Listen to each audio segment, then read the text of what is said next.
چای له چین راپیل سوی دی. یوه دودیزه کیسه ده چې وایي ډېر پخوا د چین یو امپراتور شین نونګ تر یوې ونې لاندې ناست و. وایي د هغه خدمتکارانو د هغه لپاره د څښاک اوبه جوشولې چې په همدې وخت کې وایي د یوې ونې پاڼې راغلې او په دې یشېدلو اوبو کې ولوېدې. امپراتور شین نونګ چې وایي خپله هم د بوټو یو مشهوره د بوټو پیژندونکی و،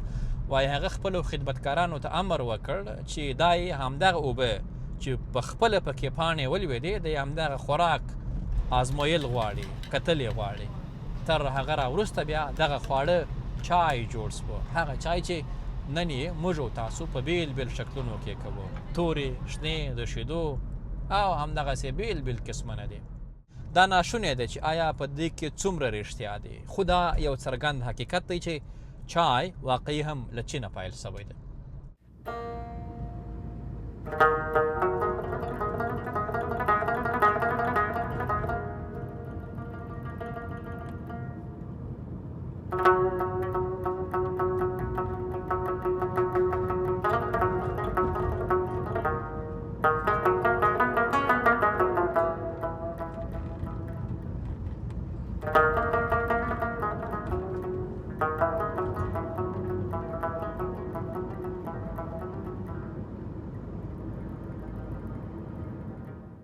د شیدو د چای په هکله بیا ویل کېږي چې دغه لومړی ځل په اروپا کې پیل سوی دی او تر هغه راوروسته به برطانوي هند ته راغلی دی. په برطانوي هند کې بیا یا همدغسې چې اوس موږ ګورو نو د جنوبي اسیا په بیل بیل هیوادونو کې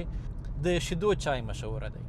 په پاکستان کې که موږ د شیدو د چایو خبره وکړو نو د کوټې چای دا وخت یو برانډ جوړ سوی دی. خو دغه د کوټې چای څه ډول برانډ جوړ سو، دغه تاریخ یو ډېر جالبه دی. له کوټې سره څیرمه د پښین او کلا عبدالله سیمې پښتانه چې شاوخوا 15 لسیزې وړاندې یې کراچۍ ته په خوارۍ پسې مخه وکړه. هلته یې ځینو د چایو هوټلې یا کیفې خلاصې کړې او 4-15 لسیزې په کراچۍ کې د کوټې په نامه باندې د کوټې چای په نامه باندې هوټلونه دوی همدغه کاروبار وکړ. په 2007 کې لومړی ځل د همدې پښین او کلا عبدالله یو پښتون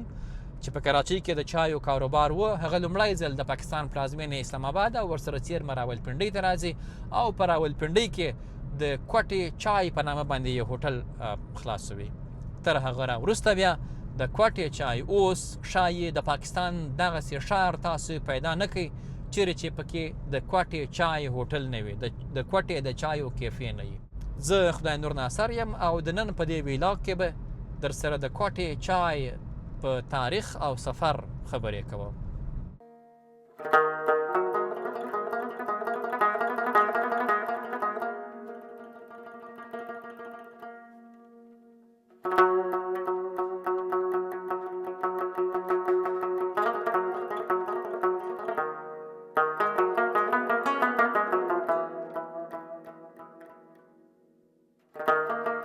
د کوټې چای چې اوس په یو برانډ باندې بدل سوی دی، یو برانډ جوړ سوی دی، په اسلام آباد او راولپنډۍ کې په 2006 کې راغلی دی دا چای. او هغه کس چې اول ځل یې له کراچۍ څخه دغه د چایو هوټل یا د چایو کیفې اسلام آباد او راولپنډۍ ته راوړی دی هغه محترم احمد خان صاحب دی. احمد خان صاحب اول خو ډېره زیاته مننه چې موږ ته وخت راکړه. دغه کیسه که لږ راته وکړې چې کله ولې راغلی، لکه په کراچۍ کې خو تاسو 20 30 50 کاله به شاید سوي ډېر پښتانه هلته کاروبارونه کول، اسلام آباد ته مو مخه ولې وکړه؟ ډېره مهرباني خدای نور صاحب، ستاسو مهرباني کور ودان. د دا وجه دا وه چې په 2006-5 په ستاسو په یاد کېږي هلته الله ډېر خراب. بیا یو وخت ما یو ملګری و محمد ایاز نومېده، هغه زما سره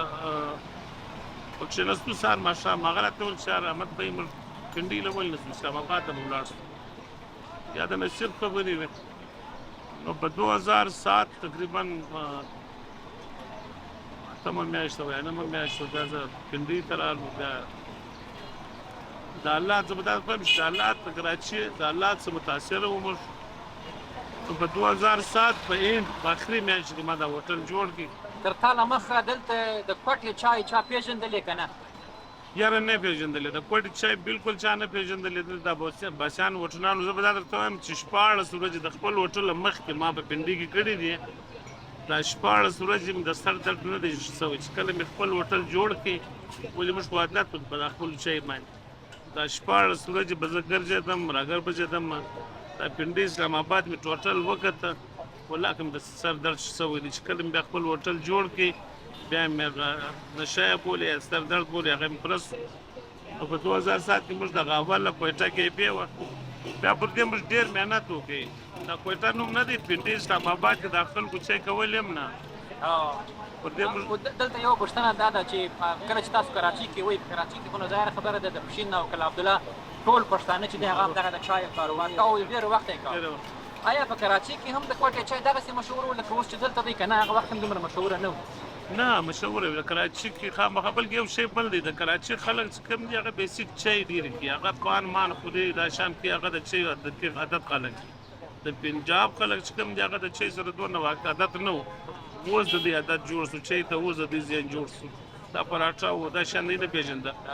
نو موږ په اسټارټ کې که زه دا درته وایم د 2009 یا د 2007-8 و د 9 پورې موږ بچت هم نه دی کړی موږ پیسې هم نه دي ګټلې موږ صرف 2 کاله موږ د دې لپاره محنت وکړې چې موږ د خپل نوم جوړ کړو یا ګراک جوړ کړو یا د خپل نامه د دوام ورکړو چې څوک موږ وپېژني او د الله مهرباني ده په د اول ټیم کې به پر موږ ډېر رش د اسلام آباد څخه هم خلک راکړه د صدر څخه هم راکړه بس یو شی جوړ شو چې یاره کویټه هوټل دی په کمرشل مارکیټ د ډېر لرې څخه دغه دا اول برانچ د 2007 دا اول برانچ او بیا بل دا ده چې موږ خپل کلیوالان یا خپل رشته دارانو یو بیا راغوښته بیا په ورته چې به یې راسي د لیک کاروبار ستا بزنس ته دا چې ماشاءالله پنډۍ اسلام آباد کې 1400 کویټه کې دي او هر یو ښه چلیږي بل به زه دا درته وایم چې په کاروبار کولو کې دا 2-3 شیان ډېر ضروري دي ستا په توسط به زه د خپل هوټلان ولاړ ته ورسو چې صفایي او ښه معیار تب زه کوشش دا کوم چې ما په 2007 کې کوم شی دلته ورکړی دی زه اوس هم دا وایم چې هغه شی زه ورکړم دا برقراره وساتم زه اکثره ملګرو ته وایم چې یاره ډېر پیسې مه ګټئ لږ وګټئ هغه هر ټیم مطلب زیات ټیم یې وګټئ پښتانه متل کوي وایي لږ خوره تل خوره نو ته به میاشتې 2 به ډېرې وګټې بیا چې کله ستاسو د ګراهک رجحان یو خوا بل خوا ته شو داسې خرابېږي خو بیا دا اوس دی ټایم دی چې خلک هوښیاران شول زموږ کاپیان یې ډېر خلکو وکړي د دې چې پنجابیانو وکړي ګلګتیانو وکړي باجوړ خلکو وکړي خو دا زموږ کوم شی ورکوو دا د کوټې اوس د کوټې نمونه ډېر خلکو کېښول خو هغه د کوټې شی نشي ورکولی کوم شی چې موږ کوم شی ورکوو هغه بل څوک نشي جوړولی بل شی نن سبا دا شیان راځي چې خاص طور په پنجاب شیدې 2 نمبر راځي اورډر والا شیدې راځي زه اکثر به ملګرو ته وایم چې خدای ته وګورئ وروره 2 نمبره شی ما خالصه شیدې اخلي چې موږ لږ غلطي وکړو زما د 20 کالو محنت ضایع شو باید دا موږ غلطي نه وکړو دا خپل نوم برقراره وساتو دا خپل ټیسټ چې دی دا مینډیټ برقراره وساتو نو انشاءالله زموږ نوم بیا برقراره پاتېږي انشاءالله احمد خان صاحب ما ته به لږ داسې ورسو دغه ستا اول هوټل دی دغه به لږ راته ومښیې او بل چې په دې کې کومې چای تیارېدو لپاره کومې چاینکې استعمالېږي ځانګړې چاینکې دي نه په دې هم را سره خبره وکړي یو احمد خان صاحب تاسو د چایو ذکر وکړ ډېر خلک دلته په اسلام آباد کې داسې وایي چې د کوټو هوټلونو چې یا د چایو د کیفې چې کامیابه شوي وایي په دې کې ځینې وایي چې څه ښکاروي ځینې څه ښکاروي مهم شی تاسو 2-3 شیان وښول یو شودې دي او بل پاڼې دي یا تورې چای دي چې هغه تاسو د کومې خوا یې راوړئ څنګه یې راوړئ دغه لږ راته ما درته وویل چې موږ دا پاڼې راوړو د کینیا سره کراچۍ نه چې زموږ په توچې ورته وایي مننګام وایي د دنیا فیور چای یو څوک دا نشي کولی چې په 1300 روپۍ 1 کیلو چای واخلي د کوټې والا سه علاوه ولې دا کم قرض غواړي چې په 1300 روپۍ ته 1 کیلو پاڼې اخلي په 1400 ملایوي هغه نه اخلي ته په 1300 روپۍ یا په 2000 1 کیلو اخلي هغه خو یې شي دا د دنیا ټاپ پاڼې دي دا چې څوک سیمان کې دغه شی جوړېږي بل خبره ما درته وکړه چې صفا شو دی خالص شو دی زه په 200 په 1 کیلو شیدې اخلم او مارکیټ کې یو شی په 100 روپۍ ملایوي صحیح نو زه د 100 والا نه اخلم زه به د 210 والا شو دی هغه چې هغه زما منډیټ برقرار وساتي. احمد خان صاحب اوس برا سستا د چلې خواته به ولاړ سو. تر ټولو جالبه دغه چاینا کې چې دغه چاینا کې دې ته زه ډېر سوچ وړی یم که نه ځکه دغه چاینا کې تاسو چیرې جوړوئ چاینا کې خو داسې وه چې په هغه کې به هغه نرۍ خو د هغه چای تولیدېږي دا سپیشل کارخانه ده دا اول بارډر جوړولې هو دلې پنجاب کې جوړې کراچي لم دي نو او چې کوم د دلې پنجاب پنډي کې کارخانه ده دا کارخانه جوړي اوس خو حال لري پنډي پټا ده مطلب دا وای چې ورته وای دا لري کارخانه دي جوړي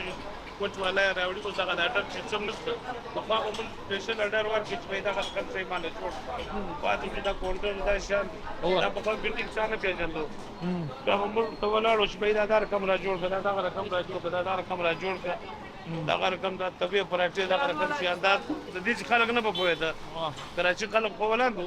د دې خلک ته به موږ سوچ پیدا شي دا رقم را جوړ کړه اوس ماشاءالله اوس صرف ډار ورکه چې پیدا شي په کار دی بس هغه د توای چې وټل والا سامان په کار دی هغه لري تیار تر پراتی د پی